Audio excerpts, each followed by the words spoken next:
പ്രിയമുള്ളവരെ, ഞാനും നിങ്ങളെപ്പോലൊരു സാധാരണക്കാരനായ യാത്രക്കാരനാണ്.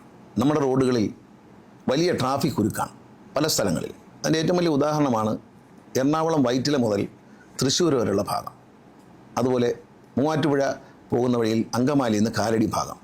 ഈ ഭാഗങ്ങളിൽ മണിക്കൂറുകളോളം നമ്മൾ ഗതാഗത കുരുക്കിൽപ്പെട്ടിട്ടുണ്ട്. അതൊരു സാധാരണ യാത്രക്കാരൻ നിലയിൽ എൻ്റെ ജീവിതത്തിൽ ഒരുപാട് ബുദ്ധിമുട്ടുണ്ടാക്കിയിട്ടുണ്ട്. വളരെയധികം സമയം, 1.5 മണിക്കൂർ. എടപ്പള്ളിയിലൊക്കെ വളരെയധികം സമയം കിടക്കാനിടയായിട്ടുണ്ട്. ആലുവയിൽ, അതുപോലെ പറവൂർ കവല, നെടുമ്പാശ്ശേരി, ഇവിടെയെല്ലാം നമുക്ക് അങ്കമാലി, ഇവിടെയെല്ലാം നമുക്ക് ഒരുപാട് സമയം കാത്തു കിടക്കേണ്ട ഒരു അവസ്ഥയുണ്ടായിരുന്നു. ഈ അവസ്ഥ എൻ്റെ ശ്രദ്ധയിൽ എന്നും പെട്ടിരുന്നതാണ്. ഞാൻ പലപ്പോഴും കാറിൽ യാത്ര ചെയ്യുമ്പോൾ എനിക്ക് ചില ആശയങ്ങൾ തോന്നും. പക്ഷേ ഞാൻ അധികാരമില്ലാത്തതുകൊണ്ട് എനിക്ക് ചെയ്യാൻ പറ്റത്തില്ല. പക്ഷേ ഇപ്പോൾ ഞാൻ ഈ സംസ്ഥാനത്തെ മന്ത്രി എന്ന നിലയിൽ, ഗതാഗത വകുപ്പിൻ്റെ മന്ത്രി എന്ന നിലയിൽ, നിങ്ങൾക്കറിയാം, ഞാൻ തന്നെ നേരിട്ട്, ആ പ്രദേശത്തെ ജനങ്ങൾക്കറിയാം, ഞാൻ തന്നെ നേരിട്ട് 2 തവണ ഈ സ്ഥലങ്ങളെല്ലാം സന്ദർശിച്ചു.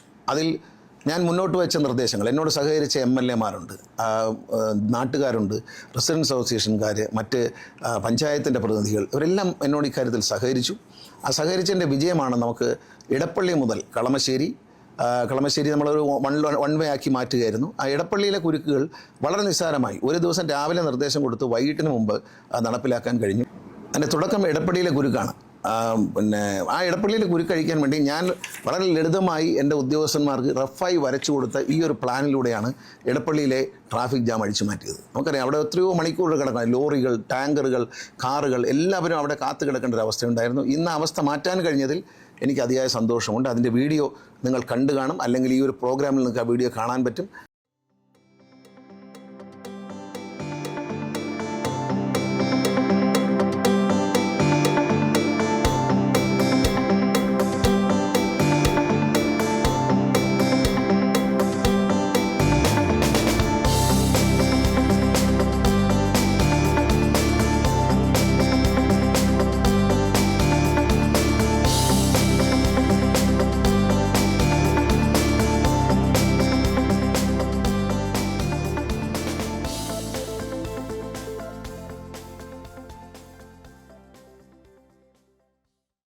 അതുപോലെ കളമശ്ശേരിയിലേക്ക് വരുമ്പോൾ അവിടെ ഒരു 1 വേ വേണം എന്നുള്ള ആശയം ബഹുമാനായ അവിടുത്തെ മിനിസ്റ്ററായിട്ടുള്ള ശ്രീ രാജീവ്, അദ്ദേഹം അവിടുത്തെ MLA ആണ്, അദ്ദേഹമായിട്ട് സംസാരിച്ചു. അപ്പോൾ ആ ഒരു സംവിധാനത്തോട് അദ്ദേഹം സഹകരിക്കുകയും അതിനുവേണ്ടി ആവശ്യമായ സ്പോൺസർമാരെ എല്ലാം കണ്ടുപിടിച്ച് ഏതാണ്ടൊരു 1 കോടി രൂപയോളം ചെലവഴിച്ചാണ് ആ ഒരു റൗണ്ട് ഉണ്ടാക്കിയിരിക്കുന്നത്. ഇപ്പോൾ നമ്മുടെ തടസ്സമില്ല, വാഹനം ഒഴുകി പോവുകയാണ്. ആ ഒരു സംവിധാനം കൊണ്ടുവരാൻ കഴിഞ്ഞതിൽ രാജീവിനോട് എനിക്ക് നന്ദിയുണ്ട്.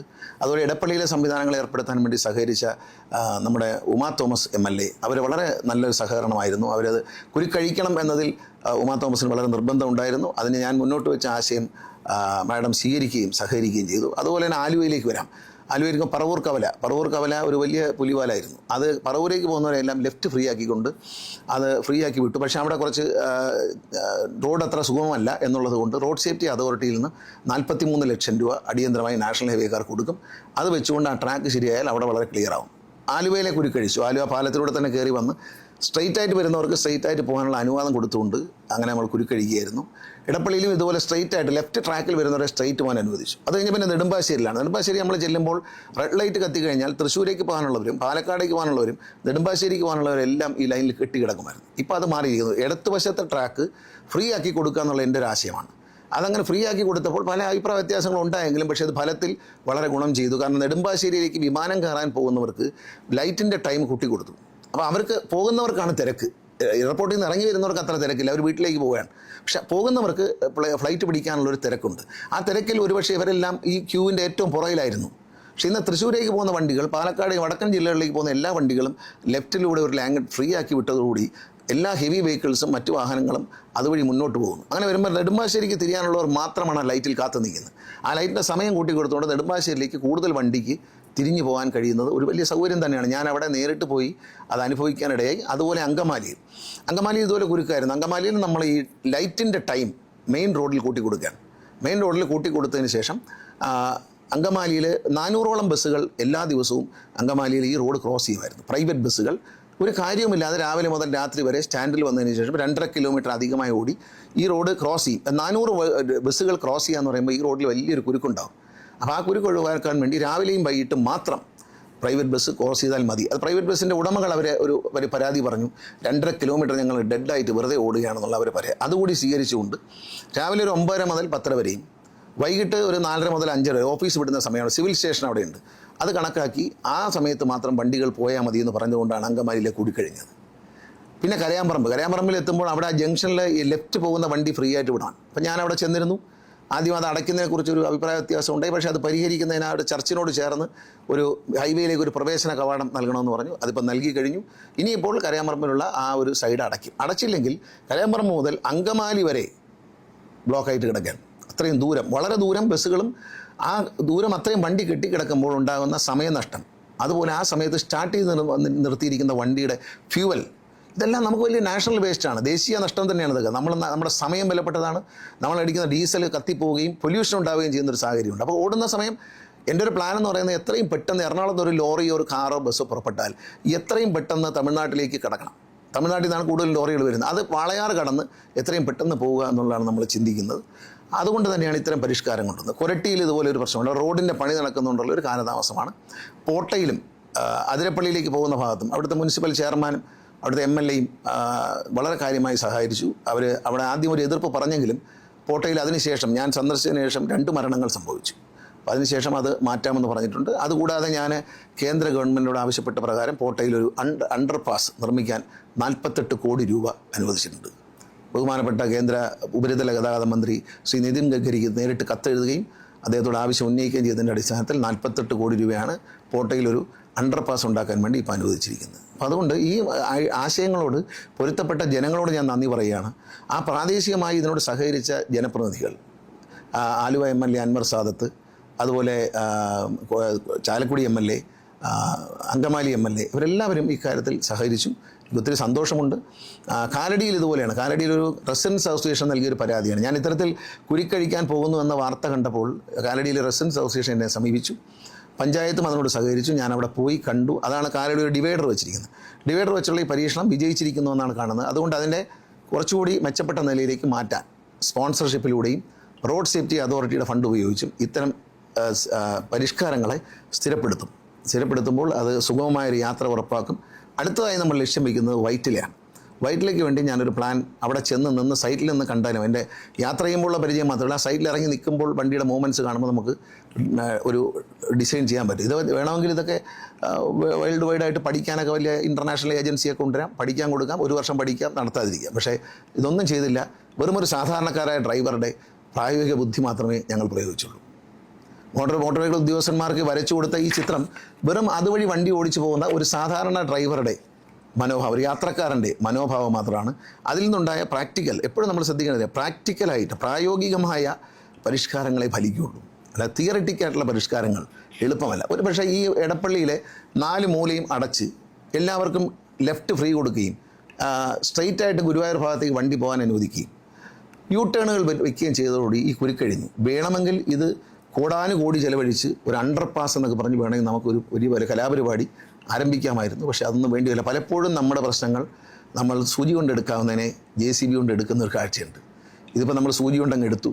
വളരെയധികം സഹായിച്ചു. രാജീവ് മിനിസ്റ്റർ, അവരുടെയൊക്കെ സഹകരണം, MLAമാരുടെ സഹകരണം, അതുപോലെ മുനിസിപ്പാലിറ്റികൾ, ആലുവ മുനിസിപ്പാലിറ്റി, ചാലക്കുടി മുനിസിപ്പാലിറ്റി, അവരുടെയൊക്കെ ഒരു സഹകരണം വളരെ നല്ലതാണ്. അവിടുത്തെ കൗൺസിലർമാരും ചെയർമാൻമാരും ഒക്കെ നമ്മളോട് സഹകരിച്ചു. എല്ലാവരോടും ഞാൻ നന്ദി പറയുകയാണ്. അതിലുപരിയായി യാത്രക്കാരായ ആളുകൾ നമ്മളതിൻ്റെ ഗുണം കിട്ടുന്നുണ്ടെന്ന് ഞാൻ പ്രതീക്ഷിക്കുന്നു. ഫീഡ്ബാക്കുകൾ അറിയിക്കണം. നമുക്ക് ഏത് കാര്യം പറഞ്ഞാലും കുറ്റം പറയാൻ ആളുണ്ടാവും. പക്ഷേ ഇതിൽ വലിയ കുറ്റമുണ്ടെന്ന് തോന്നുന്നില്ല. കാരണം ഞാൻ അതുവഴി പല പ്രാവശ്യം യാത്ര ചെയ്ത് നോക്കിയതിന് ശേഷം ഒരു മന്ത്രിയായിട്ടല്ല, സാധാരണ ഒരു യാത്രക്കാരനെ പോലെ എല്ലാവരുടെയും കൂട്ടത്തിൽ യാത്ര ചെയ്യുമ്പോൾ അവിടെ കുരുക്കുകളില്ല എന്നറിയാൻ കഴിഞ്ഞിട്ടുണ്ട്, മനസ്സിലാക്കാൻ എനിക്ക് കഴിഞ്ഞിട്ടുണ്ട്. അതിൽ അതിയായ സന്തോഷമുണ്ട്. നമ്മൾ ചെയ്യുന്ന ജോലിക്ക് ഒരു ആശ്വാസം കിട്ടുമ്പോൾ, ഒരു പരിഹാരം കാണുമ്പോൾ ഒരു സന്തോഷമുണ്ട്. അതിൽ കളമശ്ശേരിയിലാണ് ഏറ്റവും കൂടുതൽ നമുക്ക് പണം ചെലവഴിക്കേണ്ടി വന്നത്. അതിനുള്ള മുഴുവൻ പൈസയും ശ്രീ രാജീവ്, അദ്ദേഹം അവിടുത്തെ MLA കൂടിയാണ്, അദ്ദേഹം മിനിസ്റ്റർ സ്പോൺസർമാരെ കണ്ടുപിടിക്കുകയും അതുപോലെ ഈ നമ്മൾ എല്ലായിടത്തും സ്പോൺസർമാരെ കൊണ്ടാണ് ചെയ്യുന്നത്. അതുപോലെ വലിയ വലിയ കമ്പനികളുടെ CSR ഫണ്ടുകളും ഇതിനുവേണ്ടി ഉപയോഗപ്പെടുത്തുന്നുണ്ട്. അത് MLAമാരും മന്ത്രിമാരും ഒക്കെ അതിനുവേണ്ടി സഹകരിക്കുന്നു. കാലടിയിലും നമ്മൾ ഈ തുടർന്ന പരിഷ്കാരം കുറച്ചുകൂടി മെച്ചപ്പെട്ടതാക്കിക്കൊണ്ട് കുറച്ചുകൂടി ദൂരം വ്യാപിപ്പിച്ചുകൊണ്ടും മുന്നോട്ട് പോകും. ഈ പരിഷ്കാരങ്ങൾക്ക് എല്ലാവരുടെയും പിന്തുണ വേണം. ഞാൻ അഭ്യർത്ഥിക്കുന്നു. ഈ വീഡിയോ ഒന്ന് കാണുമ്പോൾ നിങ്ങൾക്ക് മനസ്സിലാവും എന്തൊക്കെ മാറ്റങ്ങളാണ് വന്നത്. കളമശ്ശേരി HMT ജംഗ്ഷനിലെ ഗതാഗതക്കുരുക്ക് വലിയ ഒരു പ്രശ്നമായിരുന്നു. സീപോർട്ട് എയർപോർട്ട് റോഡും ദേശീയപാതയും PWD റോഡും എല്ലാം കൂടി ചേരുന്ന ഒരു സ്ഥലം എന്ന നിലയിൽ മണിക്കൂറുകളോളം ഗതാഗതക്കുരുക്കുണ്ടാകുന്ന പ്രശ്നം ഞങ്ങളുടെ എല്ലാം ശ്രദ്ധയിൽപ്പെടുകയുണ്ടായി. അതിനെ തുടർന്നാണ് ഒരു ഐലൻഡ് പോലെ ഒരു റൗണ്ട് അവിടെ ഉണ്ടാക്കുക എന്ന നിർദ്ദേശം വന്നത്. ബഹുമാനായ ഗതാഗത വകുപ്പ് മന്ത്രിയും ഞാനും അവിടെ സന്ദർശിച്ച സന്ദർഭത്തിൽ ഗതാഗത വകുപ്പ് മന്ത്രിയുടെ മുൻപിലും ആ നിർദ്ദേശം ഞങ്ങൾ അവതരിപ്പിക്കുകയുണ്ടായി. അപ്പോൾ അദ്ദേഹവും അതിനോട് അനുകൂലമായ നിലപാടാണ് സ്വീകരിച്ചത്. അതിൻ്റെ അടിസ്ഥാനത്തിൽ ഞങ്ങൾ എടുത്ത തീരുമാനത്തിൻ്റെ ഭാഗമായി പ്രായോഗികമാക്കുന്നതിന് എല്ലാ വകുപ്പുകളുടെ യോഗം ചേരുകയുണ്ടായി. ദേശീയപാത അതോറിറ്റി, PWD, മെട്രോ, KSEB, അതോടൊപ്പം തന്നെ ട്രാൻസ്പോർട്ട് ഡിപ്പാർട്ട്മെൻറ്റ്, പോലീസ്, മറ്റ് സംഘടനകൾ, മുനിസിപ്പാലിറ്റി, ജില്ലാ ഭരണ സംവിധാനം എല്ലാവരുടെയും യോഗം ചേരുകയുണ്ടായി. അവർ പദ്ധതി പെട്ടെന്ന് നടപ്പിലാക്കുന്നതിന് പകരം ആവശ്യമായ മുന്നൊരുക്കങ്ങളെല്ലാം നടത്തേണ്ടതുണ്ട് എന്ന് കണ്ടു. അത് ചിലയിടങ്ങളിൽ പുതിയ രൂപത്തിലുള്ള കട്ട വിരിക്കേണ്ട ആവശ്യം വന്നു, ചിലയിടങ്ങളിൽ വൈഡനിങ് ആവശ്യമായി വന്നിരുന്നു, ബസ് സ്റ്റോപ്പുകൾ മാറ്റിവെക്കണം. അതെല്ലാം ഓരോ വകുപ്പുകളിൽ നിന്നും ഫണ്ട് കണ്ടെത്തി അതിന് ഭരണാനുമതി എല്ലാം ലഭിച്ചു വരുമ്പോഴേക്കും ഏറെ സമയമെടുക്കാൻ ഇടയുണ്ട് എന്നതുകൊണ്ട് അവിടെയുള്ള സ്ഥാപനങ്ങളുമായി സംസാരിച്ച് അവരുടെ സ്പോൺസർഷിപ്പ് നല്ല രീതിയിൽ ഉപയോഗിച്ചുകൊണ്ടാണ് മുന്നൊരുക്കങ്ങൾ നടത്തിയിട്ടുള്ളത്. പ്രധാനപ്പെട്ട സ്ഥാപനങ്ങളെല്ലാം തന്നെ സഹകരിക്കുകയുണ്ടായി. ഏകദേശം 1 കോടി രൂപയോളം വരുന്ന പ്രവർത്തനങ്ങളാണ് ഈ സ്ഥാപനങ്ങൾ എല്ലാവരും ചേർന്ന് അവിടെ നടപ്പിലാക്കിയത്. വളരെ നാളുകളായി നമ്മൾ ഏറ്റവും കൂടുതൽ ബുദ്ധിമുട്ട് അനുഭവിച്ചിരുന്നത് കളമശ്ശേരിയിലെ ഈ ഒരു HMT ജംഗ്ഷനിലെ ട്രാഫിക് കുരുക്ക് തന്നെയായിരുന്നു. വളരെയധികം വിദ്യാർത്ഥികളും ഏകദേശം 10,000-ൽ പരം വിദ്യാർത്ഥികളും ഇതുപോലെ സീപോർട്ട് എയർപോർട്ട് റോഡുകളിലൂടെ സഞ്ചരിക്കുന്നവരും എല്ലാം HMT ജംഗ്ഷനിലെ ട്രാഫിക് മൂലം വളരെയധികം ബുദ്ധിമുട്ട് അനുഭവിച്ചിരുന്ന ഒരു കാലം നമുക്കുണ്ടായിരുന്നു. നമ്മൾ ഒരു വിശദമായ സ്ഥലപരിശോധനയും എല്ലാം സംയുക്തമായി ചേർന്നുകൊണ്ട് നമ്മൾ ഒരു ട്രാഫിക് പരിഷ്കരണം നടപ്പിലാക്കാൻ തീരുമാനിക്കുകയും അത് ഒരു ഒക്ടോബർ 2-ാം തീയതി ഒരു പൈലറ്റ് പ്രൊജക്ട് എന്ന രീതിയിൽ ഇംപ്ലിമെന്റ് ചെയ്യുകയും ഉണ്ടായി. ബഹുമാനപ്പെട്ട ട്രാൻസ്പോർട്ട് മന്ത്രിയുടെ വിസിറ്റിംഗ് ആലുവയിൽ നടന്നതിനെ തുടർന്ന് അദ്ദേഹം നിർദ്ദേശിച്ച തരത്തിൽ ആലുവയിൽ ട്രാഫിക് പരിഷ്കാരങ്ങൾ ഏർപ്പെടുത്തുകയുണ്ടായി. താൽക്കാലികമായി ഏർപ്പെടുത്തിയ പരിഷ്കാരങ്ങൾ വളരെ വിജയമാണ് എന്ന് നമുക്ക് അനുഭവപ്പെടുകയും ചെയ്യുന്നു. വളരെ നല്ല കാര്യമായി ജനങ്ങൾ അതിനെ വിലയിരുത്തുന്നുണ്ട്. പക്ഷെ താൽക്കാലികമായ സംവിധാനം എന്നുള്ള നിലയിൽ പ്രത്യേകിച്ച് പറവൂർക്കാവിലെയും അവിടെ ഫ്രീ ലെഫ്റ്റാണ് മന്ത്രി നിർദ്ദേശിച്ചത്. അതുപ്രകാരം ബന്ധപ്പെട്ട ഉദ്യോഗസ്ഥന്മാർ വേണ്ട ക്രമീകരണങ്ങളൊക്കെ ചെയ്ത് പരീക്ഷിച്ചു. പരിപൂർണ വിജയമാണ്. എല്ലാവർക്കും നമസ്കാരം. നമ്മുടെ ബഹുമാനപ്പെട്ട ഗതാഗത മന്ത്രി ശ്രീ KB ഗണേഷ് കുമാർ അവർ 24/5/2024 തൃശ്ശൂർ മുതൽ എറണാകുളം വരെയുള്ള സ്ഥലങ്ങളിലെ ഗതാഗത കുരുക്ക് മാറ്റുന്നതിന് വേണ്ടിയുള്ള പരിഹാര നിർദ്ദേശങ്ങൾ നൽകുകയുണ്ടായി. അതിനോടനുബന്ധിച്ച് 13/7/24 ബഹുമാനപ്പെട്ട നിയമ വ്യവസായ കയർ വകുപ്പ് മന്ത്രി ശ്രീ P രാജീവ് അവരുടെയും സംയുക്ത യോഗത്തിൽ കളമശ്ശേരി മുതൽ ഇടപ്പള്ളി വരെയുള്ള ഭാഗത്തെ ഗതാഗത കുരുക്ക് അഴിക്കുന്നതിന് വേണ്ടിയുള്ള മാർഗനിർദ്ദേശങ്ങൾ നൽകുകയും അതിനോടനുബന്ധിച്ച് മാറ്റങ്ങൾ വരുത്തുകയും ഉണ്ടായി. എടുത്തു പറയപ്പെടേണ്ട ഒരു കാര്യം എന്ന് പറയുന്നത് എല്ലാ വകുപ്പുകളുടെയും ഒത്തൊരുമയുടെ ഒരു കൂട്ടായ പ്രവർത്തനം തന്നെയാണിത്. ബഹുമാനപ്പെട്ട ഗണേഷ് കുമാർ സാറും ബഹുമാനപ്പെട്ട രാജീവ് മിശ്ര സാറും അവരുടെയൊക്കെ ഒരു സപ്പോർട്ടോടു കൂടി, പ്രത്യേകിച്ച് MVD ഡിപ്പാർട്ട്മെൻറ്റ് സപ്പോർട്ടോടു കൂടി ഇത് നടത്താനുള്ള ഒരു അവസരം ലഭിച്ചു എന്നുള്ളതാണ് ഇതിന് ഏറ്റവും വലുത്.